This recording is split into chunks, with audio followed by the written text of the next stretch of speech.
नमस्कार भाइयों। यदि आप बहुत ज़्यादा मास्टरबेशन कर लिए हो, मतलब आप बहुत ज़्यादा शुक्र का नाश कर दिए हो, बहुत ज़्यादा ब्रह्मचर्य का नाश कर दिए हो, या फिर आपका खान पान बहुत गड़बड़ रहा है, आपका खान पान पर कोई नियंत्रण ही नहीं रहा है, जब मन में आया जो मन में आया खा लिए। ठंडी के महीने में आप आइसक्रीम खाए हैं, कोल्ड ड्रिंक पिए हैं, गर्मी के महीने में आप बहुत ज़्यादा चिकन मटन खाए हैं, बहुत ज़्यादा मिर्च मसाला खाए हैं, बहुत ज़्यादा तेल वाला भोजन किए हैं। इस तरह से मतलब ऋतुचर्या को फॉलो नहीं किए हो, दिनचर्या को फॉलो नहीं किए हो, रात्रिचर्या फॉलो नहीं किए हो, जब मर्जी जो मन में आया खा लिए। आपका दिनचर्या सही नहीं रहा है, रात्रिचर्या सही नहीं रहा है, आपका लाइफ स्टाइल पूरा गड़बड़ रहा है, या फिर आप बहुत ज़्यादा शराब का सेवन कर लिए हो। और इन गलतियों के कारण अब आपका शरीर खराब हो गया है, आपका मानसिक बल का क्षय हो गया है, आपका याददाश्त पूरी तरह से नष्ट हो गया है, आपका श्वसन तंत्र दुर्बल हो गया है, मतलब आपका फेफड़ा कमज़ोर हो गया है। और फेफड़ा कमज़ोर होने के कारण आप सही ढंग से श्वास नहीं ले पाते हो, और जब सही ढंग से श्वास नहीं ले पाते हो तो आपके ब्रेन को ऑक्सीजन नहीं मिलता भरपूर मात्रा में, आपके शरीर के सभी अंगों को भरपूर मात्रा में ऑक्सीजन नहीं मिल पाता है, जिसके कारण आपके शरीर के सभी अंग धीरे धीरे मरने लग गए हैं। आपका पाचन तंत्र खराब हो गया है, आपका प्राइवेट पार्ट भी बहुत दुर्बल हो गया है। आपकी जठराग्नि तो दुर्बल हुई ही है, साथ ही आपका प्राइवेट पार्ट भी बहुत दुर्बल हो गया है, बहुत कमज़ोर हो गया है। प्राइवेट पार्ट से संबंधित अनेकों प्रकार की समस्याएं उत्पन्न हो गए हैं, जैसे कि धातु रोग, स्वप्न दोष, शीघ्र पतन, पेशाब के साथ में वीर्य जाना, और प्राइवेट पार्ट में कमजोरी, इस तरह के अनेकों प्रकार की समस्याएं शुरू हो गए हैं प्राइवेट पार्ट से संबंधित। और शरीर में हमेशा कमजोरी बनी रहती है, हमेशा थकान लगते रहता है, हमेशा सुस्ती बने रहता है। और इसके इलाज के चक्कर में आप बहुत पैसा खर्च किए, बहुत पैसा खर्च किए, और इतना ज़्यादा आपने पैसा खर्च किया कि आपका आर्थिक स्थिति भी पूरी तरह से चौपट हो गया। शारीरिक स्थिति और मानसिक स्थिति तो बिगड़ा ही था, साथ ही इसके इलाज के चक्कर में आपने अपने आर्थिक स्थिति को भी ख़राब कर लिया, लेकिन कोई भी बेनिफिट देखने को नहीं मिला, कोई भी लाभ देखने को नहीं मिला। और आप अब बहुत ज़्यादा निराश हो चुके हो, बहुत ज़्यादा उदास हो चुके हो, बहुत ज़्यादा हताश हो चुके हो, और आपको लगता है कि अब कोई मार्ग नहीं बचा है, अब कोई रास्ता नहीं बचा है, अब मैं कभी ठीक नहीं हो सकता।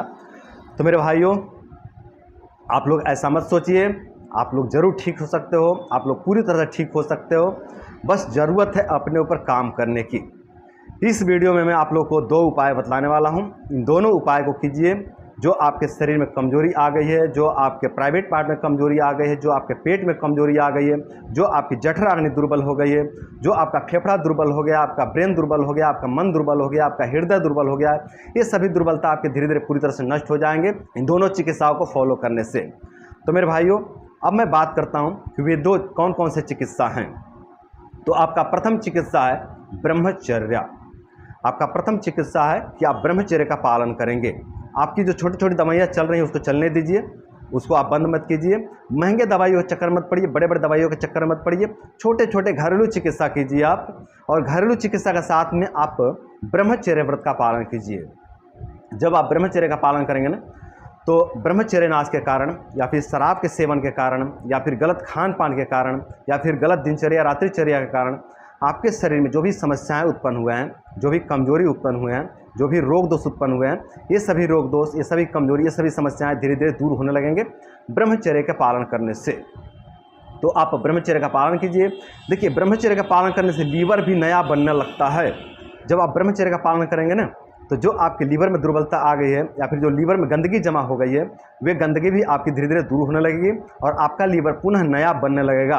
और जब आपका लीवर नया बनने लगेगा ना, तो आपका लीवर आपके शरीर को भी नया बनाने लग जाएगा। तो ब्रह्मचर्य के पालन से आपका लीवर भी नया बनेगा। आपके प्राइवेट पार्ट में जो दुर्बलता आ गई है, वे दुर्बलता भी आपकी दूर हो जाएगी ब्रह्मचर्य का पालन करने से।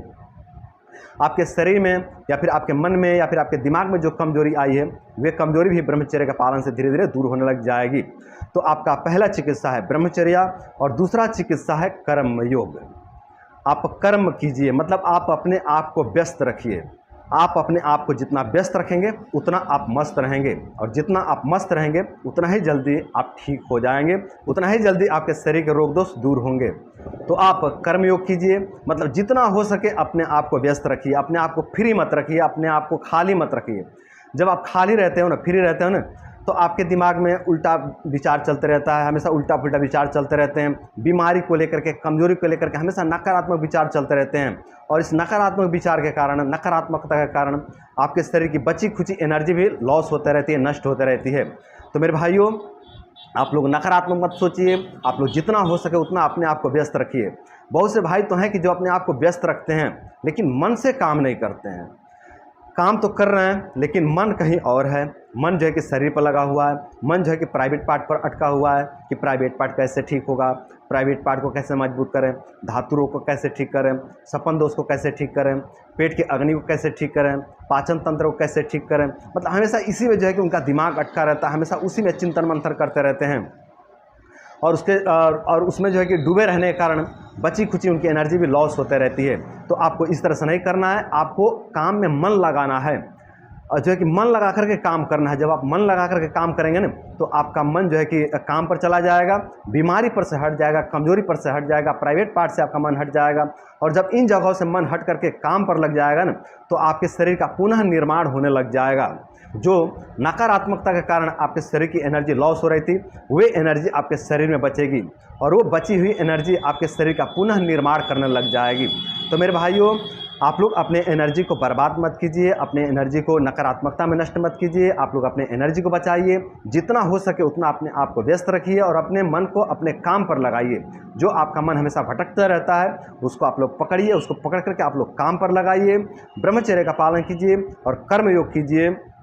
आपके शरीर में जो भी कमजोरी, जो भी बीमारी, जो भी रोग दोष आए हैं, ये सभी कमजोरी, ये सभी बीमारी आपके धीरे धीरे पूरी तरह से दूर हो जाएंगे। तो मेरे भाइयों, आप लोग बड़े बड़े दवाइयों के चक्कर में मत पड़ो, आप लोग महंगे महंगे दवाइयों के चक्कर में ना पड़ो। जो आप लोग घरेलू चिकित्सा चला रहे हो, जो छोटे छोटे दवाइयाँ ले रहे हो, जैसे कि सौंफ का चूर्ण ले रहे हो, त्रिफला ले रहे हो, आंवला ले रहे हो, इस तरह के जो छोटे छोटे दवाइयाँ हैं ना, इसका आप सेवन कीजिए और इसके सेवन के साथ में आप ब्रह्मचर्य का पालन कीजिए और कर्मयोग कीजिए।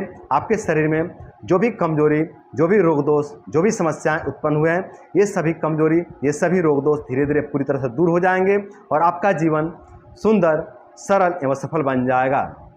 तो मेरे भाइयों, उम्मीद करता हूँ कि इस वीडियो से मोटिवेट होकर के, इस वीडियो से प्रभावित होकर के आप लोग कर्मयोग करेंगे और ब्रह्मचर्य का पालन करेंगे और कर्मयोग करके, ब्रह्मचर्य का पालन करके आप लोग अपने रोग दोष, बीमारी, कमजोरी को दूर करेंगे। तो दोस्तों, आज के लिए इतना ही। नमस्कार।